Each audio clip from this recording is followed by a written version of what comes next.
কেইটামান psychological fact যিসকল ব্যক্তিয়ে সকলোকে সুখী কৰাত ব্যস্ত হৈ থাকে শেষত সকলোতকৈ বেছি দুখ সেইজনৰ ভাগলৈকেহে আহে। এই পৃথিৱীৰ সকলো মানুহেই স্বাৰ্থপৰ। আপুনি আনৰ বাবে যিমানেই নকৰক কিয় কিন্তু কেতিয়াবা কৈয়ে দিব যে আপুনি তেওঁলোকৰ বাবে একো কৰা নাই। এই দুই প্ৰকাৰৰ মানুহক কেতিয়াও পাহৰিব পৰা নাযায়। প্ৰথম গৰাকী সেইগৰাকী যি আপোনাক বহুত শ্ৰদ্ধা সন্মান কৰে। দ্বিতীয় গৰাকী সেইগৰাকী যি আপোনাৰ লগত বেয়াকৈ প্ৰতাৰণা কৰিছিল। যেতিয়া এটা পৰিয়ালৰ প্ৰতিজন সদস্যই নিজকে ঘৰৰ মালিকৰ দৰে ভাবিবলৈ বা কাম কৰিবলৈ লয় তেতিয়া বুজিব সেইখন ঘৰ ধ্বংস হ'বলৈ আৰু বেছি দিন নাই। এটা কথা মনত ৰাখিব, নিজকে প্ৰকৃত সুখী কৰি ৰাখিবলৈ আমাৰ কেতিয়াও বৰ বেছি খৰচ নহয়, কিন্তু আমি কিমান সুখী তাক দেখুৱাবলৈ যাওঁতে আমাৰ বেছি খৰচ হয়। জীৱনত সফলতা পাবৰ বাবে মানি চলিব লাগিব কিছু কথা। সদায় জিকাৰ বাবে কোনো কাম কৰক, হাৰিম বুলি ভাবি কোনো কামত হাত নিদিব। আনে কৰা ভুলবোৰ চাই বা লক্ষ্য কৰি তাৰ পৰা শিক্ষা লওক। উন্নত তথা জ্ঞানী মানুহৰ সংগত থাকিবলৈ চেষ্টা কৰক। উদ্দেশ্যহীনভাৱে কোনো কাম বা বিষয়ত সময় নষ্ট কৰি নাথাকিব। দীৰ্ঘম্যাদী চিন্তা কৰিবলৈ শিকক বা দূৰদৰ্শী হ'বলৈ চেষ্টা কৰক। নিজৰ শক্তিৰ ওপৰত সদায় ভৰসা ৰাখিবলৈ শিকক। কোনো সিদ্ধান্ত লৰালৰিকৈ কেতিয়াও নল'ব। সদায় ভৱিষ্যতৰ কথা চিন্তা কৰি ভাল বেয়া চাইহে কোনো সিদ্ধান্ত ল'ব। সততাক লৈ কেতিয়াও আপোচ নকৰিব। যি কৰিব সদায় সত্যত থাকিয়ে কৰিব।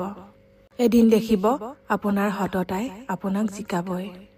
এটা কথা মনত ৰাখিব, কোনোবাই যদি আপোনাৰ সৈতে কোনো কথা শ্বেয়াৰ কৰিব নিবিচাৰে তেতিয়া কেতিয়াও জোৰ নকৰিব। যদি সেইজনে আপোনাৰ সৈতে শ্বেয়াৰ কৰিবলৈ কমফৰ্টেবল ফিল কৰা নাই তেতিয়া জোৰ কৰাৰ কোনো দৰকাৰ নাই, নিজেই কৰিব। এটা কথা মন কৰা উচিত, কোনো কথা শ্বেয়াৰ কৰা বা নকৰাটো সেইজনৰ নিতান্তই ব্যক্তিগত বিষয়। আপুনি বা মই সেই ক্ষেত্ৰত অধিকাৰ দেখাবলৈ গ'লে হয়তো বিৰক্তিকৰ হৈ পৰিব পাৰোঁ। সেইবাবে এই বিষয়বোৰত সদায় ফৰ্মেলিটি মানি চলাই উচিত। আপুনি যিটো পাবলৈ বিচাৰিছে সেইটো পোৱাৰ বাবে সৰ্বোচ্চ চেষ্টা কৰাৰ দায়িত্বও আপোনাৰ। কিন্তু ফলাফল কি হ'ব তাক ঠিক কৰাৰ ক্ষমতা আপোনাৰ হাতত নাই, সেইটো সৃষ্টিকৰ্তাৰ হাততহে আছে।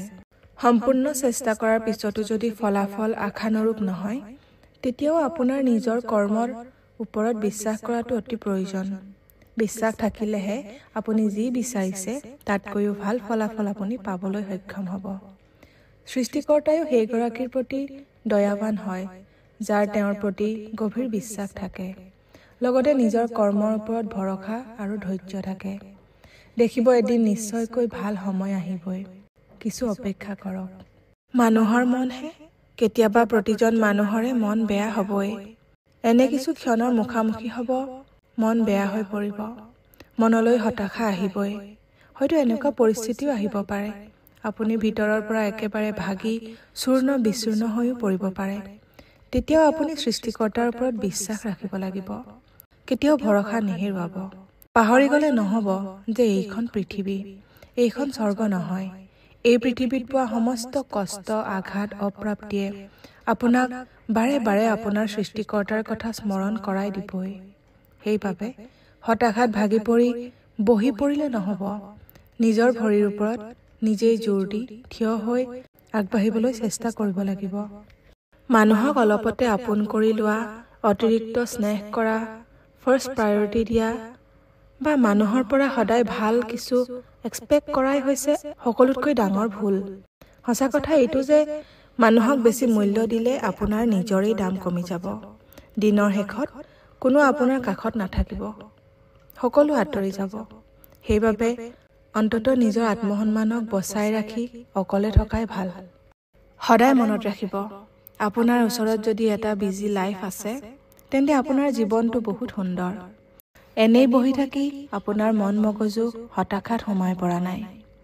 অভাৰথিংকিং কৰাৰ বাবে ঘণ্টাৰ পিছত ঘণ্টা ধৰি সময় নাই। জীৱনত কি হ'ব বা কেনেকৈ জীয়াই থাকিম আদি যিকোনো বেয়া চিন্তাত মনত ভৰাই মন বেয়া কৰাৰ সময়ো অহা নাই। সেইবাবে মনত ৰাখিব, যিমানেই যি নহওক বিজি লাইফেই সুন্দৰ।